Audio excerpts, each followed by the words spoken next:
પતિ પત્નીની એક ગેમ. એક સોસાયટીમાં એક પાર્ટીનું આયોજન થયું, જેમાં બધા જ દંપતીઓને બોલાવવામાં આવ્યા. સાંજનો સમય હતો. બધા જ લોકો પોતાની ઓફિસથી આવ્યા બાદ તૈયાર થઈને સીધા પાર્ટીમાં પહોંચી ગયા. બધા એકબીજા સાથે મળ્યા અને રાતનું જમવાનું પણ જમ્યા. પછી એક વૃદ્ધ વ્યક્તિ પાર્ટીમાં આવ્યા અને તેઓએ કહ્યું કે આજે આપણે આ પાર્ટી રાખી છે તે એક વિશેષ પાર્ટી છે. આજે આપણે કંઈક નવું કરવાના છીએ. આખો દિવસ તો એમ જ ઓફિસના કામમાં જતો રહે છે. ચાલો આજે આપણે એક ગેમ રમીએ. વૃદ્ધ વ્યક્તિએ એક વ્હાઇટ બોર્ડ મંગાવ્યું અને પાર્ટીમાંથી એક મહિલાને બોલાવી. પછી મહિલાને કહ્યું કે આ બોર્ડ પર 20 એવા નામ લખો જેને તમે પ્રેમ કરો છો અને જે તમારા પોતાના છે. એ મહિલાએ પોતાના માતા પિતા, પતિ અને બાળકો અને સગા સંબંધીઓ તથા પાડોશીઓના નામ લખ્યા.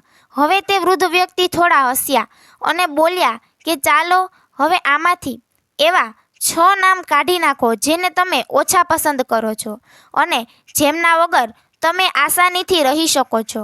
મહિલા થોડા વિચારમાં પડી, પરંતુ વૃદ્ધ વ્યક્તિએ થોડું જોર આપ્યું. તે મહિલાએ પોતાના પાડોશીના નામ કાઢી નાખ્યા. બધા જ લોકો ધ્યાનથી આ બધું જોઈ રહ્યા હતા. હવે એ વૃદ્ધ વ્યક્તિએ કહ્યું કે આમાંથી વધુ 10 નામ કાઢી નાખો જેને તમે ઓછો પ્રેમ કરતા હોય. મહિલાએ ફરી પોતાના સગા સંબંધીઓના નામ તેમાંથી કાઢી નાખ્યા. હવે બોર્ડ પર ફક્ત 4 જ નામ બચેલા હતા: માતા, પિતા, પતિ અને બાળક.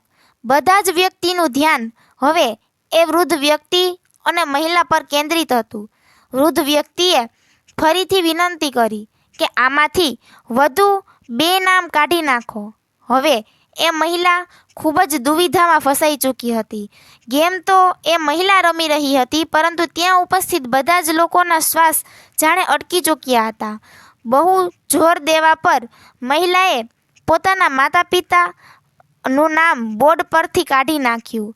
હવે બોર્ડ પર ફક્ત 2 જણનું જ નામ હતું: પતિ અને બાળક. વ્યક્તિએ ફરી કહ્યું, શાબાશ દીકરી, ચાલો હવે આમાંથી એક વધારે નામ કાઢી નાખો. એ મહિલા ખૂબ જ મુશ્કેલીમાં ફસાઈ ચૂકી હતી, પરંતુ વૃદ્ધ વ્યક્તિએ દિલાસો આપ્યો કે આ ફક્ત એક ગેમ છે અને તું વધારે એક નામ કાઢી નાખ. મહિલા આગળ વધી અને પોતાના બાળકનું નામ કાઢી નાખ્યું.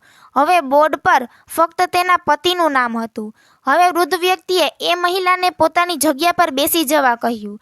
તે મહિલાને ત્યાં બેઠેલા બધા જ લોકોએ અને વૃદ્ધ વ્યક્તિએ સવાલ કર્યો કે એવું શા માટે બન્યું કે તે ફક્ત તારા પતિનું નામ જ બોર્ડ ઉપર રહેવા દીધું. હવે વૃદ્ધ વ્યક્તિએ ફરીથી મહિલાને બોલાવીને પૂછ્યું કે શા માટે તેણે પોતાના પતિનું નામ જ બોર્ડ ઉપર રહેવા દીધું.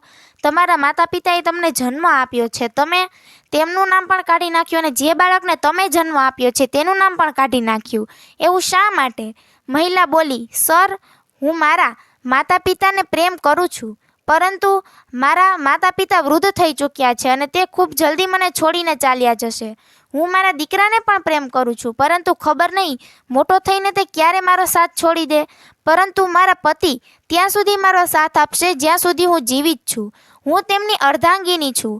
તેઓ મારું અડધું શરીર બનીને મારો સાથ આપશે અને જીવનભર મારા દરેક સુખ દુઃખમાં મને સાથ આપશે. માટે મને મારા પતિ સૌથી વધારે પ્રિય છે. મહિલાની વાત સાંભળીને સમગ્ર પાર્ટીમાં તાળીઓનો ગડગડાટ ગુંજવા લાગ્યો. બધા જ લોકો મહિલાના વિચારોની પ્રશંસા કરવા લાગ્યા. ત્યારે વૃદ્ધ વ્યક્તિએ કહ્યું કે આ તો ફક્ત આપણે ગેમ રમ્યા હતા, પરંતુ આ ગેમની અંદર તમારા જીવનની એક હકીકત છુપાયેલી છે. પતિ અને પત્ની એકબીજાનું અડધું શરીર હોય છે અને એકબીજા વગર જીવન જીવવું ખૂબ જ મુશ્કેલ હોય છે.